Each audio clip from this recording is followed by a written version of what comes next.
प्रधानमंत्री नरेंद्र मोदी ने वॉशिंगटन में अमेरिकी राष्ट्रपति डोनाल्ड ट्रंप से मुलाकात की। दोनों नेताओं के बीच बहुत ही गर्मजोशी से मुलाकात हुई। राष्ट्रपति ट्रंप ने व्हाइट हाउस में पीएम मोदी का स्वागत किया और जब दोनों मिले तो सब देखते रह गए। इस दौरान ट्रंप ने पीएम मोदी से कहा कि हमने आपको बहुत याद किया। पीएम मोदी के बारे में राष्ट्रपति ट्रंप ने कहा कि वो मुझसे कहीं ज्यादा सख्त वार्ताकार है और मुझसे कई बेहतर वार्ताकार भी है। यात्रा को लेकर विदेश सचिव ने कहा कि राष्ट्रपति ट्रंप के दूसरे कार्यकाल के लिए शपथ के लेने के बाद पीएम मोदी की पहली अमेरिका यात्रा है। अमेरिका की राष्ट्रीय खुफिया विभाग की नई नियुक्त निदेशक तुलसी गबार्ड ने भी पीएम मोदी से मुलाकात की। साथ ही एलन मस्क और विवेक रामास्वामी से भी मुलाकात हुई। व्हाइट हाउस में चर्चा 4 घंटे तक चली। कई विषयों पर आपसी चर्चा हुई। राजनीति और सुरक्षा सहयोग, रक्षा, व्यापार और आर्थिक जुड़ाव, प्रौद्योगिक, ऊर्जा, सुरक्षा और लोगों के बीच में संपर्क से लेकर क्षेत्रीय और वैश्विक मुद्दों तक संबंधों के पूरे दायरे पर चर्चा की गई। कुल मिलाकर ये मुलाकात काफी अहम और खास रही। दिल्ली में नई सरकार के गठन की कवायद तेज हो गई है। प्रशासनिक अधिकारी भी काफी सक्रिय मोड में हैं। दिल्ली सचिवालय, विधानसभा सचिवालय समेत सभी मंत्रालय के अधिकारी अभी से ही एक्शन मोड में दिखाई दे रहे हैं। सचिवालय के साथ बैठकों का दौर भी तेज रफ्तार से चल रहा है। प्रधानमंत्री नरेंद्र मोदी के विदेश दौरे से लौटने के बाद विधायक दल की बैठक भी होनी है। 16 फरवरी के बाद ये बैठक संभावित है। इसके बाद मुख्यमंत्री, मंत्री समेत अन्य बोर्ड का भी नए सिरे से पदाधिकारियों की नियुक्ति होगी। लिहाजा शासन प्रशासन में गहमागहमी है। आम आदमी पार्टी पिछले 11 साल से सत्ता में थी, अब सत्ता परिवर्तन होने जा रहा है। ऐसे में कई विभाग, बोर्ड, कार्यालय के पदाधिकारियों में बदलाव देखने को मिलेगी। नई विधानसभा सचिवालय से लेकर दिल्ली सचिवालय में भी काफी फेरबदल होना है। सत्ता परिवर्तन के साथ व्यवस्था परिवर्तन भी होना है। दिल्ली सचिवालय से बोर्ड के खाली पदों और नियुक्तियों की जानकारी मांगी गई है ताकि नियमों और शर्तों के अनुसार नियुक्ति की जाए। उधर मुख्यमंत्री और उप मुख्यमंत्री पद के लिए सामाजिक समीकरण को देखा जा रहा है। उप मुख्यमंत्री का पद दिया जाए या नहीं दिया जाए, इस पर भी विचार और मंथन चल रहा है।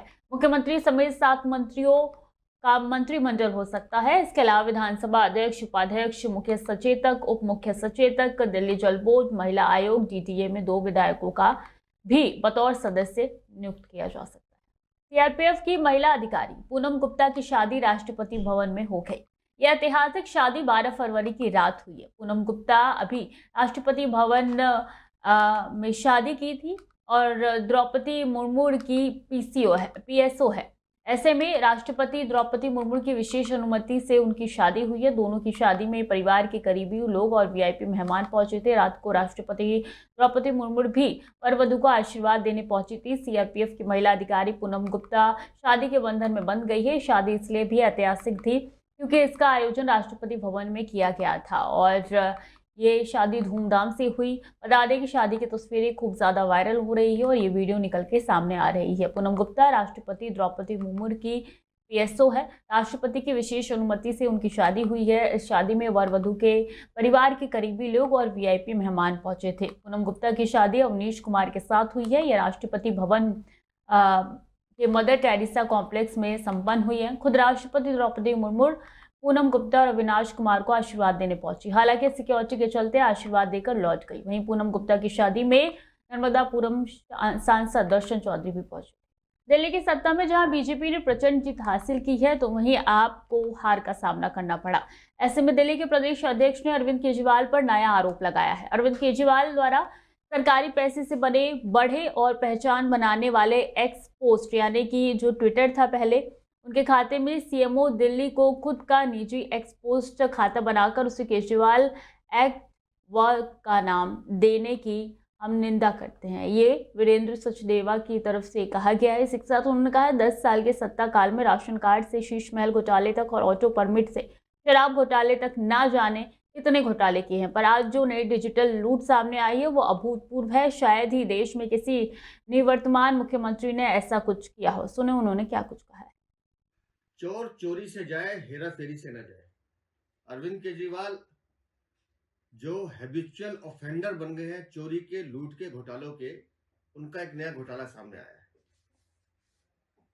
और ये अजीब सा घोटाला है। ये डिजिटल लूट का घोटाला है। ये सीएमओ दिल्ली का अकाउंट हुआ करता था, सरकारी पैसे से बना हुआ अकाउंट जो दिल्ली सरकार की संपत्ति है। चीफ मिनिस्टर ऑफिस का अकाउंट। ये दिल्ली के टैक्स पेयर्स का पैसा है जिस पे खर्च होता है, लेकिन आज उस अकाउंट को लूट कर अरविंद केजरीवाल लिख रहे हैं अरविंद केजरीवाल एट वर्क। 10 साल के शासन में दिल्ली को बनाने वाले नर्क आज लिखते हैं अरविंद केजरीवाल एट वर्क, और उसमें भी चोरी। सीएमओ दिल्ली का अकाउंट एक सरकारी अकाउंट है, और इस तरह से उसको टेक ओवर करना सीधा सीधा ये डिजिटल चोरी है, लूट है। इसलिए मैंने कहा कि अरविंद केजरीवाल डिजिटल लुटेरे हैं। चोर चोरी से जाए, हेरा फेरी से न जाए। अरविंद केजरीवाल। और मणिपुर के मुख्यमंत्री वीरेंद्र सिंह के इस्तीफे के बाद राज्य में राष्ट्रपति शासन लागू कर दिया गया है। राज्य के सीएम एन बीरेन सिंह ने 9 फरवरी 2025 को इस्तीफा दे दिया था, जिसके बाद राज्यपाल अजय भल्ला ने राज्य में राष्ट्रपति शासन लागू करने की सिफारिश की थी। विधानसभा को भी निलंबित कर दिया गया है। बता दें कि मणिपुर में मैतेई और कुकी समुदाय के बीच हिंसा के चलते वीरेंद्र सिंह की लगातार आलोचना हो रही थी, जिसके बाद उन्होंने पिछले सप्ताह अपने पद से इस्तीफा दे दिया। मणिपुर में राष्ट्रपति शासन की घोषणा करते हुए गृह मंत्रालय द्वारा जारी अधिसूचना में कहा गया है कि राष्ट्रपति द्रौपदी मुर्मू का मानना है कि ऐसी स्थिति उत्पन्न हो गई है जिसमें इस राज्य की सरकार संविधान के प्रावधानों के अनुसार नहीं चल सकी। अब संविधान के अनुच्छेद 356 द्वारा प्रदत्त शक्तियों का इस्तेमाल करते हुए मैं घोषणा करती हूं कि मैं भारत के राष्ट्रपति के रूप में मणिपुर राज्य सरकार के सभी कार्यों और इस राज्य के राज्यपाल द्वारा निहित या प्रयोग किए जाने वाली सभी शक्तियों को अपने अधीन करती हूं। अधिसूचना में कहा गया है